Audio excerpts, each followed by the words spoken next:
soyez vigilants, peuple congolais nous toko sabinoté par mamoka na biso ezali koya mais tout ça la keba parce que ça la bazo de ba tout ça biso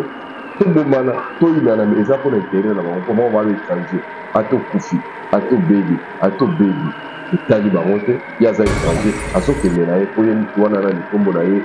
Moïse Katumbi Tchapwe aza décidé le fait qu'aza étranger parce que ça bimoni ke soki ndenge baéchoué boye et que ordre soko ekoti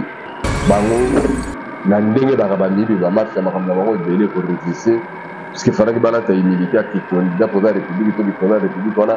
esala bango na vie na bango politique mais sikoyo baza na d'échec total d'échec moko eza nzambe asunga nayeba te tokoloba nini tokosala nini toalokona baumbu ya bacommunauté internationale il faut tolakisa face du monde ke niveau batraitaka bacongolais eza susu niveau oyo bazokanisa biso te nzambe aleka liboso nayoki boketu aya malobi azoya kinshasa na 2024 parce que bato baprometaki eke bakolongola Tshisekedi na pouvoir boketu Tshisekedi akozalaka président bon peut-être bato soki oye bato bakolinga balanda to babeta oboto basolo mabe eza bacouche sociale bakongolo basupporta bafinga na otofinga bato ebele en maison peut-être bakolinga bakanga oto babeta oto basala oyo et soki pene otiaka neti motema ke parti lokola UDPS to gouvernement internaute mbote bacongolais mbote bana monde entier merci à tous ceux qui tokutani lelo plaisir yango wana merveille na mabota na bino banani bino bacongolais oyo bopesa elengi ya langila elengi ya lingala elengi ya monoko na biso to tosololaka bo eyoka plaisir na oyoka bobeti bango toro merveille na Rifeki Sombe depuis Londres merveille na Rabilema depuis qui merveille à Junior Kapaya tozali ensemble na cadre ya tindika toujours 2024 eza kosanonse kitoko congolais akendaki na irne asali eloko moko ya malamu epi ke bayuma baye kosutuka bayuma basutuki soki baliaki biloko nini yango bango nde bayebisaki biso que il faut Kadima a organisé élection le 20 décembre. Pas un jour de plus. Il n'y aura pas le glissement. Et puis, non seulement Kadima Soukawarate, c'est ni affiché biso bureau par bureau. Le bureau par bureau ne manquable, bureau par bureau, le soir, bureau par bureau est créé par tension d'émotion. Maintenant, on revendiquer, ma revendication est pour là. John Numbito Zelayo. Corneille Nanga, Bolala, il fallait Bobala. Makambo Bolobaki parce que les Congolais, baza sous dicté, Congolais tout le monde entier, ils se font en eux. Bande Konanga, il va Congolais les autres pour réfléchir parce que victoire déjà sur victoire est à Congolais, victoire est à toute société, victoire est négociable. Victoire au début dans la vidéo, il est cas qui les alliés victoire par rapport à Katumbité, les alliés victoire par rapport à Fayouloté. Victoire par rapport à FCC na PPRD mais les années victoire oyoba peuple congolais balakisi uni balakisi Union européenne balakisi occidentaux que lelo nous sommes un peuple seul tout pour comme demain bisomoko sans débat sans distinction sans problème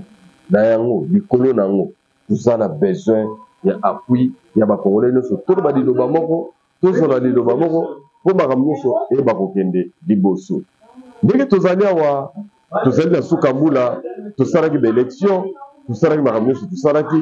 mais niveau Tokomi Oyo, Ezali, Oyo Bissonio Sotolingaki, Tokoma. Dès que tu as la fois passée, président Nabiso, Azali Abatou Balingaraye, Nabato Balingaraye. Il y a Batou Votaki, Nabato Votaki était. Le président postulé qui comme indépendant. Pour vendre tout solo. Bato c'est que vendre tout solo. Azaki Koloba, Mokonzamboka, Azalaki élu comme candidat. Donc Azaki élu comme candidat ou Babengi candidat indépendant. Ce que tu as postulé comme candidat indépendant, Ezaki pour que l'objet n'a monté, va remonter les bâches parce que tu vas politicien dans Mboka Nabiso. Pour moi, il va te béler basé système dans l'élection. La commission honnête va faire privé. C'est-à-dire que mon azara na parti politique, ma bim na parti politique azara créer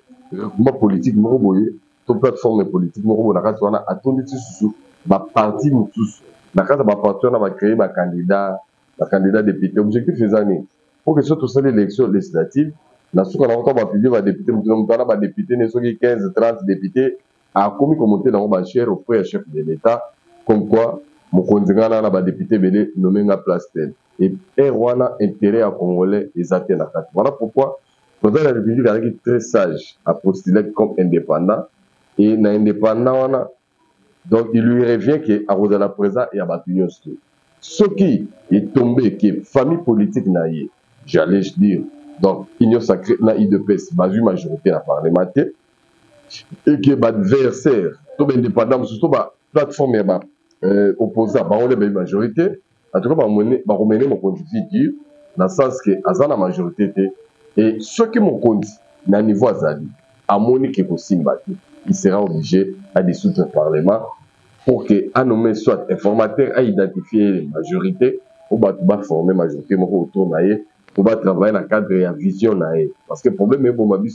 les années problème, il y a vision. La vision, on a un programme, mais si on a partagé la vision, mon côté, les gens vont faire leurs propres affaires d'une manière privée. Parce qu'on a remarqué ça, dans 5 ans, la plupart des collaborateurs à président, bah, marché dans la vision, mais la plupart, il y a plus d'intérêt dans l'opportunité, il y a des égoïstes, qui ont une manière, or, vous allez très vigilant. Parce que les députés, je le pressens déjà la finalité. Et alors, nous sommes les candidat à mon élection. Ça, la constat que période mais les gens seront réveillés par les gens de la mauvaise foi. Les députés, ils vont profiter pour nous ça dans mon boulot. Et dans mon boulot, on a candidat pour la République, déjà lui à contestation, ce qui est vrai, ce qui est normal, parce que depuis la nuit des temps, il y a une émission de communicateur, il diabolisé, si c'est qu'il a préparé l'élection de Kadima, il y aura rien, ils se sont mis dans la distraction totale et n'ont pas pu prendre le temps de préparer bien les élections comme il fallait, et il va espérer que non. Mais là, il y a un échec, il faut pas justifier la bouzoba, il y a un money. Là, nous continuons à publier, et tout ça là marche, et tout ça là bas. Mais la revendication de l'élection, c'est la loi électorale, ça la marche. Les actes la cour des tribunaux, eux appropriés, c'est leur juridiction. Ni nous salé là qui dépôt leur candidature, soit la présidence de la République, qui la députation nationale, on réglera toute contestation à travers la justice d'une manière pacifique, la cour constitutionnelle. Mais si on me dit il se sent maintenant la obligation que ce soit les bon abattre. Ce qui veut dire y compris l'église catholique, donc azana a communauté zoba la ministre de mariage à pédé bien que c'est une fois il y a le bien téléméli pape à l'okuta bozana pour que ça va pape maintenant ça le dit bon bana ko balisa ba pédé baba na ko sala ba mariage ba lesbienne na compte église catholique donc ezana monte que le comment toujours ko c'est là-bas que ça ils ont toujours discuter non donc bon fanda wana to solo là c'est ça ma solo télévision maintenant ba congolais belé na likambo église catholique quand tu peux ça ba mariage ce peut bandimi belé à ba tout ça me la catholique faut te télémélango faut te bisango ba tout c'est normal et ba chaud de ba ça fait ma conférence de presse pour ko condamner on ya kaka kolexama communiquer mon côté la Senko dit non na ko balisa basi to na ko balisa mibali ndenge mon ko dira bango le bi ba télémélango non on veut qu'il y ait des conférences de presse que vous dites aux gens parce que on a mis pendant makambo Italie na mona mbongo télémélango abanda ko te même ba parce que papa makambo lobi na biso to balisa mibali ezali makambo mabe na kati ya plekit nenga te makambo politique en plekit ndenge aleli moko bato Moïse Katumbi parce que bato ba kosela nani mais soyez éveillés soyez vigilants peuple congolais mutoko sabino te makambo moko na biso ezali koya mais to sala keba parce que ezala bato bazoli ba tout sa biso to bomana to inana mais eza pour intérêt na bango comment on va étranger ato kufi ato beli ato baby etali bango te ye aza étranger azokende na ye mpo ye wana na likombo na ye Moïse Katumbi Tchapwe aza décidé le fait qu'aza étranger parce que ça mimoni ke soki ndenge baéchoué boye et que ordre seko ekoti bango na ndenge baka bamibi bamafia makambo na bango ebele korevise parce que falaki balata humilité aki candidat pour la république to ki pour la république wana esala bango la vie na bango politique mais sikoyo baza na échec total échec moko iza nzamba sunga na yebate tokoloba nini tokosala nini dans kona baumbu ya ba communauté internationale le photo là qui s'en face du monde qui niveau ba traitera ba congolais et ça sous niveau au ba tokanza bisote nzamba les galibeso donc boké tu as molobi azoya Kinshasa na 2024 parce que ba promettait que ba rolona Tshisekedi na pouvoir boké tu sais que dans président bon peut-être bato soki oye bato bakolinga balanda to babeta oboto basolo mabe eza couche sociale bakongolo basupporta bafinga na oto finga bato ebela des autres peut-être bakoluka bakanga oto babeta oto basala oyo mais soki beno tiaka neti motema ke parti lokola UDPS to gouvernement à travers président de république aolanda yo boke tu rien bakobeta okara bana besoin na oto ti ne représente rien wana eloko moko te osali et tout le monde savent que vous êtes spécialisé dans ma finga. On est spécialité parce que les peuples congolais, bango finga bango, mais bango bakino finga bango, au finga d'étudiants, au finga ba politiciens, au finga ba pasteur, yo finga ba catégorie ba tunyo sur la Congo. Donc ceux qui y ont besoin à Congo, ko tia moté mateke ni ANR, ni la police, ni gouvernement, ni les institutions n'a rien. Toi tu ne représentes rien, tu ne pèses pas. Mais vous avez peut-être un problème sérieux. Na ba famille na bandeko mingi oyo bamona ke niveau finga obisa bango solo finga batata na bango ba mama bango bandeko na bango modèle finga mabe bango te bazana na peut-être ba problème mais awa na biso na Congo pona oki ozo sala ba vidéo ko loba bato nyonso ba voter Tshisekedi na Belgique na France na Canada na États-Unis Afrique du Sud ezaka baluba mais non vous allez quand même laisser cette chanson là ya baluba nayebisaka bino ke baluba nyonso bazaka bato Tshisekedi te baluba nyonso bazaka bato ya UDPS te botika kokosa bato donc neti bemba azolobela Tshisekedi azolobela nationalité ya étranger ya Katumbi donc bemba pa komi moluba donc soyons sérieux donc ce qui veut dire que soki tocomprendre bino bien bato bakosauve mboko ezaka baluba donc bango tobundelaka mboka na ndenge ya solo parce que quand il faut de bonnes choses namona bozosilika non c'est pas bon donc tozalaka na cohérence ya baidée na baloko moko todivulgaka donc tozalaka sérieux je ne crois pas que diaspora nyonso oyo eza na poto oyo vote Tshisekedi ezaka baluba non là c'est trop fort c'est trop dire eya motema mabe bino nde bopropager tribalisme mais bobata c'est pas aussi bon comme ça en tout cas tout s'attendre dans le pire jour à publication le 31 décembre Tshisekedi akoganye mais koganye Tshisekedi akoganye ekodéranger baconscience ya bato ebele bato ebele basi batiaki motema ke ya kozwa te puisque bango dia baza kokata ye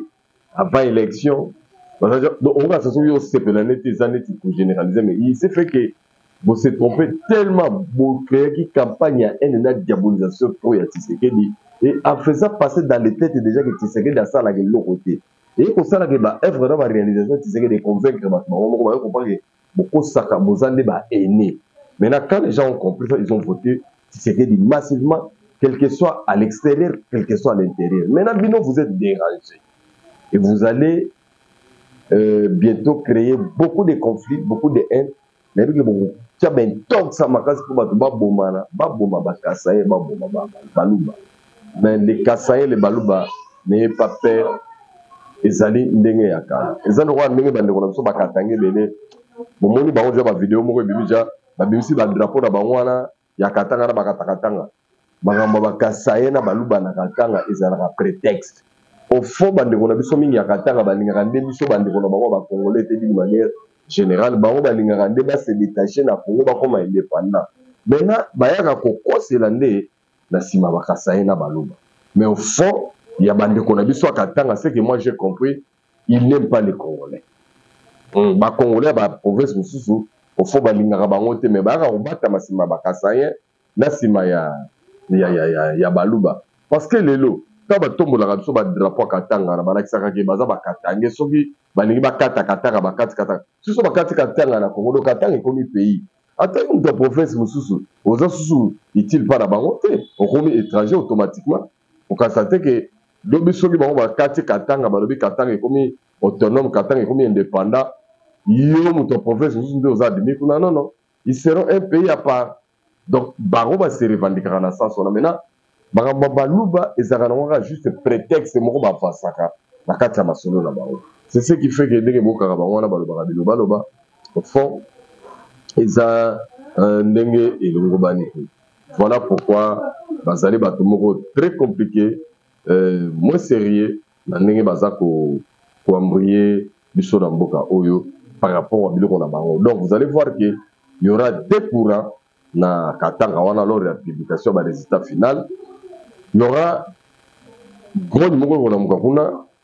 comme quoi bango baboyi ndenge Tshisekedi abimi pour la République. Ce sont les Kassaïens qui seront des victimes. Mais deuxième revendication qu'il y a que bango siko il faut pas comme autonome va préparer l'indépendance parce que pour la bagatangue baza prêt ndenge biso ba congolais to moni que Moïse Katumbi aza étranger mais bande konoso katanga ba moni que bango vaut mieux que se détacher na Congo mais Moïse aza le président na bango bandimi na bango niveau baza ko préparer mental na bango au niveau bango baza préparer na masolo na bango na compréhension na bango na entendement na bango na ndenge na bango pe le ndenge na bango yango wana otolobaki te otoyebisaki te. Donc je crois que j'ai fait passer le message et le message est clair. Mais les choses à venir, pour s'attendre qu'on va voir beaucoup de choses, mais pour ça mon peuple moko ça ma Congo mon pimba mais dans l'abs l'état après ça va finir et puis beaucoup monde président ndenga kotelema Fachi bateau bon monde Fachi Yuma Borolapa peut biso na bino à un moment donné de la vie pour le Fachi comme dictateur parce qu'il y a la sans pitié on a mandat na deuxième à ça là on ma kasi ba congolais nde ba sepela ba beta maboko ba yokabu ba zala bien. Voilà au moins makambo on a qui prévu pour nous sauver na bino pour la lelo. Donc lisu likolo lisu deka balobaki bureau par bureau lelo epesi tokoso bato bazondi bango souté mais bawelelaki bazala na biso elongo na cadre ya bongo. Donc méfiez-vous, il y a que la CENI qui est censé publier les résultats et on est trop en compte. Au second babio c'est quoi ça va résultat betango kara soki ensemble pour la République on a ba résultat betango kara on a tout bambrière ba venturier vrai résultat CENI muto ko fait sabino ngo muto moko te akosa soko votaki zela résultat non na CENI nani wa kenaki ko voter na CENI ko parmi bino nani wa kenaki ko voter na Union européenne nani na ko voter par rapport à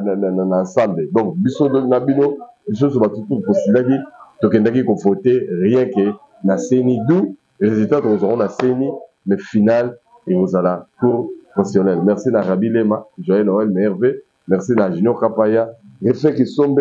tout le monde dans la ndinga partout na yo na bangula na ngai na baini na ngai na batu balinga ngai na batu balinga ngai te bino nyonso na présenter bino ma meilleure vœux et joyeuse fête bonne année 2024